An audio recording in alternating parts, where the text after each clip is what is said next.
বিসমিল্লাহির রহমানির রহিম। আসসালামু আলাইকুম। ইনশাআল্লাহ আপনারা সবাই ভালো আছেন তো আগে থেকে, তাই না? এত বৃষ্টি, আবহাওয়া এত খারাপ, মানে বিকাল থেকে তো বৃষ্টি হইতেছে, তারপরেও এই বৃষ্টি উপেক্ষা করে আপনারা যারা শহীদ প্রেসিডেন্ট জিয়াউর রহমানের কথা, খালেদা জিয়ার কথা, তারেক জিয়ার কথা, ধানের শীষের কথা শোনার জন্য আসছেন, তাদের সবাইকে আমি আমার ব্যক্তিগত পক্ষ থেকে ধন্যবাদ জানাচ্ছি। ধন্যবাদ নিয়েন। আসলে আমরা তো বিগত 16.5 বছর একটা বৈরী পরিবেশের মধ্যে ছিলাম। জুলুম, অত্যাচার, নির্যাতন, ফ্যাসিস্ট হাসিনা সরকার এই দেশটার তো 12টা বাজায় দিছিল, নাকি ঠিক কিনা? অবস্থা তো ভালো ছিল না, কেউ তো আমরা ভালো ছিলাম না, নাকি? আসলে অবস্থা অনেক খারাপ ছিল। ওইটা গত 1 বছর তার বিদায়ের পরে এখন একটা মধ্যবর্তী সরকার আছে, তারা আগামীতে ফেব্রুয়ারি মাসে একটা নির্বাচন দিবে ইনশাল্লাহ। তো আমরা আমাদের ভোট দিতে চাই না? ভোট তো দিতে চাই। 16 বছর তো আর ভোট দিতে পারেন নাই, এবার আপনারা পছন্দের মার্কায় ভোট দিতে চান, তাই না? তো আপনারা সেই ভোটের অধিকার ফিরে পাইছেন, কিন্তু দেশ নেত্রী বেগম খালেদা জিয়া 8 বছর জেল খাটার কারণে। এই আপনার আমার এক ভোটের জন্য কিন্তু উনি 8 বছর জেল খাটছেন, আপনারা তো সবাই জানেন। ইনশাআল্লাহ আমরা সবাই ধানের পক্ষে ঐক্যবদ্ধ আছি। তো আগামীতে আপনারা ধানের শীষে ভোট দিলে আমাদের দল বিএনপি যদি রাষ্ট্র পরিচালনার দায়িত্ব পায় এবং শহীদ প্রেসিডেন্ট জিয়াউর রহমান এবং খালেদা জিয়ার সুযোগ্য উত্তরসূরি তারেক রহমান যদি বাংলাদেশের প্রধানমন্ত্রী হিসাবে রাষ্ট্র পরিচালনার দায়িত্ব পায়, তাহলে এই দেশটা কিভাবে চলবে সেইটার জন্য উনি 31 দফা রাষ্ট্র কাঠামো মেরামতের 31 দফা দিছে। এই যে মেরামত শব্দ, যে রাষ্ট্র কাঠামো মেরামতের প্রয়োজন পড়ল কেন? এই 16 বছরের ফ্যাসিস্ট হাসিনা সরকার এই দেশটাকে কিন্তু প্রতিটা জায়গায় ধ্বংস করে দিয়ে গেছে। সেইটা আপনি চাকরি বলেন, ব্যবসা বলেন, শিক্ষা বলেন, স্বাস্থ্য বলেন, প্রত্যেকটা জায়গা সে ধ্বংস করে দিয়ে গেছে।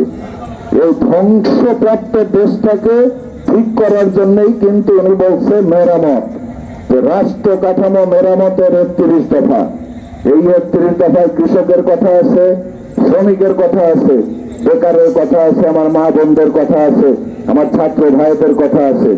পাশাপাশি যে রাষ্ট্রের যে জিনিসগুলো ধ্বংস করে দিয়ে গেছে সেগুলো মেরামতের কথা আছে। 31 দফা নিয়ে কথা বলতে গেলে আসলে অনেক সময় লাগবে।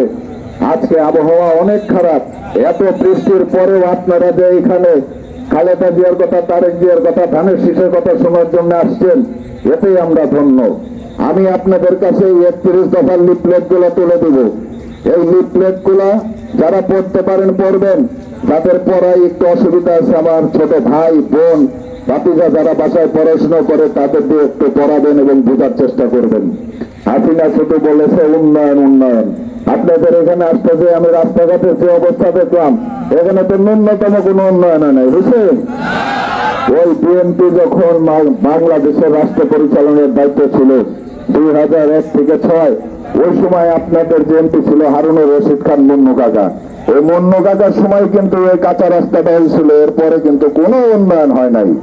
তো উন্নয়নের সাথে থাকতে গেলে ধানের শীষের পক্ষে থাকতে হবে। আগামীতে আপনাদের এই মানিকগঞ্জ সাটুরিয়ায় মানিকগঞ্জ জেলা বিএনপির যে আহ্বায়ক আছে আফরোজা খান রীতা, মুন্নু কাকা সুযোগ উত্তরসূরি ধানের শীষের প্রতীক নিয়ে আসবে, আপনারা তার পক্ষে থাকবেন, ধানের শীষের পক্ষে থাকবেন, তারেক রহমানের পক্ষে থাকবেন, রীতাপার পক্ষে থাকবেন। আপনাদেরকে আমি একটা কথা পরিষ্কার বলি, আপনারা তো চান যে তারেক রহমান বাংলাদেশের প্রধানমন্ত্রী হোক। ধানের পক্ষে থাকলে তারেক রহমান প্রধানমন্ত্রী হবে ইনশাল্লাহ। ধানের শীষের প্রতীক রীতাপারে নিয়ে আসবেন। আপনার তারেক রহমান যেরকম বাংলাদেশের প্রধানমন্ত্রী হবে ইনশাল্লাহ, আপনি যখন রীতাপাও আপনাদের দোয়া এবং ভোটে ইনশাল্লাহ আপনাদের এমপি হিসাবে আসবে। আপনারা সব সময় ধানের পক্ষে থাকবেন, তারেক রহমানের পক্ষে থাকবেন, খালেদা জিয়ার পক্ষে থাকবেন, আফরোজা খান রীতাপার পক্ষে থাকবেন। অনেকেই কিন্তু অনেক সময় দেখবেন নির্বাচনের আগে অনেক মার্কা এটা সেটা আসে, সুন্দর সুন্দর কথা বলে, কিন্তু পরবর্তীতে কিন্তু তাদের পাওয়া যায় না। আপনাদের ছেলে সন্তানরা যারা রাজনীতির সাথে জড়িত আছে, তারা প্রত্যেকেই কিন্তু জানেন যে আন্দোলন সংগ্রামে কে পাশে ছিল। এই বিএনপি তাদের পাশে ছিল। বিএনপি ছাড়া অন্য কোন দল এই আন্দোলন সংগ্রামে রাজপথে ছিল না। 16.5 বছর এই খালেদা জিয়ার দল তারেক জিয়া কিন্তু আন্দোলন সংগ্রাম করে গেছে এই সাধারণ মানুষের মুক্তির দাবিতে। তো আগামীতে ইনশাল্লাহ আপনারা খালেদা জিয়ার জন্য দোয়া করবেন, তারেক রহমানের পক্ষে থাকবেন, ধানের শীষের পক্ষে থাকবেন, আফরোজা খান বিতাতার পক্ষে থাকবেন। আমি আর কথা বাড়াবো না, আমি আপনাদেরকে রিপ্লেট গুলো দিব, কষ্ট করে বাসায় দিয়ে একটু পরে দেখবেন যে আমাদের দল তারেক রহমান আপনাদের জন্য, এদেশের সাধারণ মানুষের জন্য কি চিন্তা করে। শহীদ প্রেসিডেন্ট জিয়াউর রহমান অমর হোক, দেশনেত্রী বেগম খালেদা জিয়া জিন্দাবাদ। আগামী দিনের নিশ্চিত প্রধানমন্ত্রী তারেক রহমান জিন্দাবাদ, জিন্দাবাদ, জিন্দাবাদ।